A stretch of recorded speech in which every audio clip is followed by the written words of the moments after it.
आप देख रहे हैं मॉर्निंग न्यूज और मैं आपके साथ ऋचा सिंह। उगते सूरज के साथ शुरू हो चुका है खबरों का नया सफर, जहां हर पल बदलती तस्वीर पर है हमारी नजर और हर बड़ी हलचल की सबसे पहले आपको खबर। आज की सुबह लेकर आई है देश दुनिया की कई बड़ी खबरें। कहीं सियासत के गलियारों में नई हलचल है तो कहीं फैसलों की गूंज सुनाई दे रही है। कहीं मौसम अपना रंग बदल रहा है तो कहीं कोई घटना बन रही है पूरे दिन की सबसे बड़ी चर्चा। और आपके दिन की शुरुआत होगी उन खबरों के साथ जो आपके लिए हैं सबसे जरूरी, क्योंकि खबर सिर्फ जानकारी नहीं होती है, खबर होती है बदलाव की आहट, आने वाले कल का संकेत और समय की सबसे बड़ी सटीक तस्वीर। देश की राजनीति से लेकर दुनिया के बड़े मंचों तक, अर्थव्यवस्था से लेकर खेल के मैदान तक और मनोरंजन की दुनिया से लेकर हर खास अपडेट पर हम पहुंचाएंगे हर खबर आप तक सबसे तेज, सबसे विश्वसनीय और सबसे अलग अंदाज में।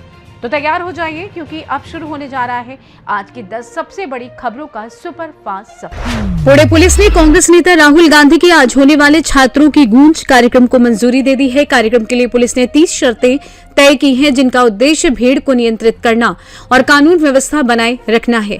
आयोजकों को ज्यादा भीड़ जुटाने, व्यवस्था फैलने और आपत्तिजनक तस्वीर, बैनर या अन्य सामग्री के इस्तेमाल से बचने के निर्देश दिए गए हैं। पुलिस ने यह भी स्पष्ट किया है कि किसी अप्रिय घटना की स्थिति में आयोजकों को जिम्मेदार माना जाएगा। बिहार में शिक्षक भर्ती और उच्च शिक्षा से जुड़े मुद्दों को लेकर छात्रों, रिसर्च स्कॉलर्स और गेस्ट टीचर्स का आंदोलन तेज हो गया है। 2 स्तरीय शिक्षक भर्ती परीक्षा 4 को वापस लेने, असिस्टेंट प्रोफेसर की प्रस्तावित भर्ती, नियमों में बदलाव और लंबे समय से खाली पड़े पदों को भरने की मांग को लेकर आज राजभवन मार्च का आह्वान किया गया है। प्रदर्शनकारी छात्रों और रिसर्च स्कॉलर्स आर ब्लॉक स्थित वीर कुंवर सिंह पार्क से मार्च निकालकर लोक भवन पहुंचेंगे। इस मार्च के जरिए प्रदर्शनकारी अपनी मांगों को सरकार और संबंधित अधिकारियों के सामने रखने की तैयारी में हैं। अगर आज आप बैंक से जुड़ा कोई जरूरी काम निपटाने की सोच रहे हैं तो ये जानकारी आपके लिए जरूरी है। आज देश भर में बैंक शाखाएं बंद रहेंगी, क्योंकि ये महीने का चौथा शनिवार है। भारतीय रिजर्व बैंक के नियमों के मुताबिक हर महीने के दूसरे और चौथे शनिवार को सरकारी और प्राइवेट बैंकों की शाखाओं में अवकाश रहता है। जापान के यामानाशी प्रीफेक्चर के गवर्नर कोटारो नागासाकी के नेतृत्व में 240 से अधिक सदस्यों वाला उच्च स्तरीय जापानी प्रतिनिधिमंडल आज वाराणसी का दौरा कर रहा है। उत्तर प्रदेश के मुख्यमंत्री योगी आदित्यनाथ के मार्गदर्शन में होने वाले इस दौरे के दौरान प्रतिनिधिमंडल सारनाथ के कार्यक्रम में हिस्सा लेगा। श्री काशी विश्वनाथ मंदिर में दर्शन पूजन करेगा और गंगा आरती में शामिल होगा। ये दौरा भारत और जापान के बीच सांस्कृतिक, आध्यात्मिक और पर्यटन संबंधों को मजबूत करने की दिशा में महत्वपूर्ण माना जा रहा है। सामाजिक कार्यकर्ता तहसीन पूनावाला और टीम भारत की ओर से दिल्ली के जंतर मंतर पर आज E20 पेट्रोल नीति के विरोध में 2 दिवसीय जनता दरबार और भूख हड़ताल का आयोजन प्रस्तावित है। प्रदर्शनकारियों का आरोप है कि 20% एथेनॉल मिश्रित पेट्रोल के इस्तेमाल से वाहनों की माइलेज प्रभावित हो रही है और इंजन से जुड़ी समस्याएं बढ़ सकती है। तहसीन पूनावाला ने इस मुद्दे को लेकर बड़े विरोध प्रदर्शन का ऐलान किया था। कानपुर में समाजवादी पार्टी आज बढ़ती महंगाई के खिलाफ वार्ड स्तर पर काला दिवस मनाएगी।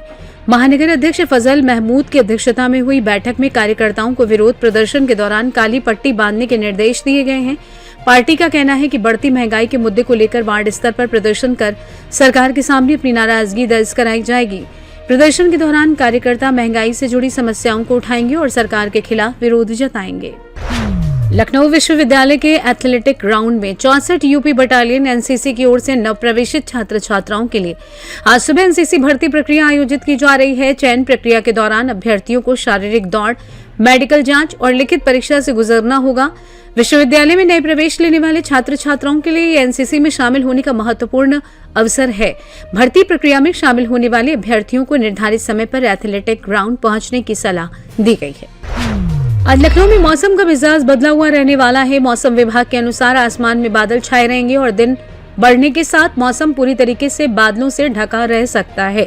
इस दौरान कुछ स्थानों पर बारिश या गरज चमक के साथ बौछारें पड़ने की संभावना है।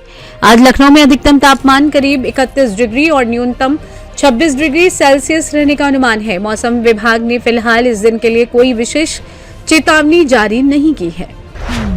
भागलपुर नगर निगम में विकास योजनाओं की बंटवारे को लेकर विवाद गहराता जा रहा है। 22 वार्डों को कथित तौर पर विकास योजनाओं से बाहर रखने के मुद्दे पर पार्षद एकजुट हो गए हैं।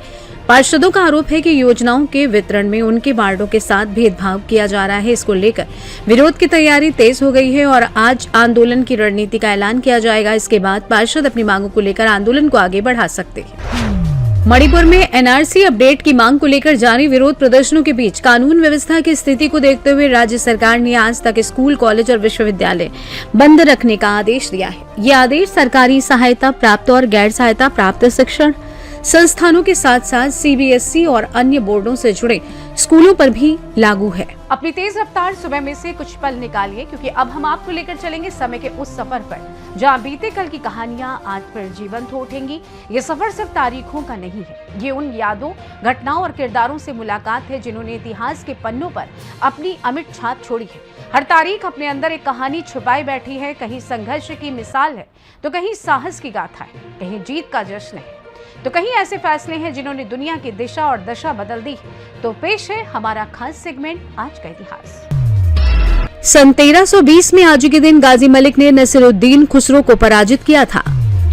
सन 1848 में आज के दिन अमेरिका ने न्यू मैक्सिको पर कब्जा किया था। सन 1921 में आज के दिन राष्ट्रपिता महात्मा गांधी ने विदेशी वस्त्रों की होली जलाई थी। सन 1922 में आज के दिन जनरल माइकल कोलिंस की पश्चिम कॉर्क में हत्या कर दी गई थी।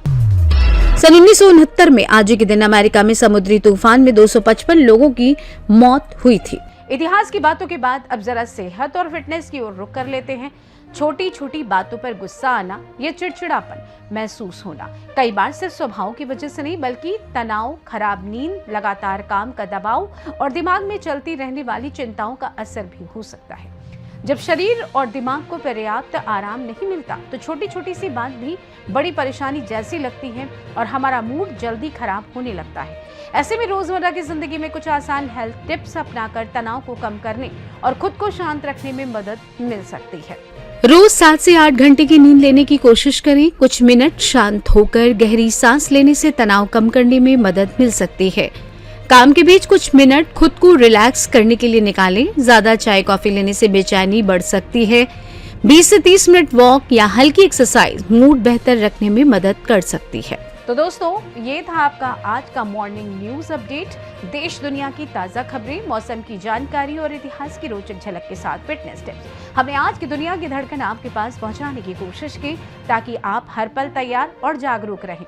याद रखिए, हर नई सुबह नई उम्मीदें और नए अवसर लेकर लाती है, इसलिए मुस्कुराते रहिए, जागरूक रहिए और अपने दिन को बनाइए कुछ खास। धन्यवाद।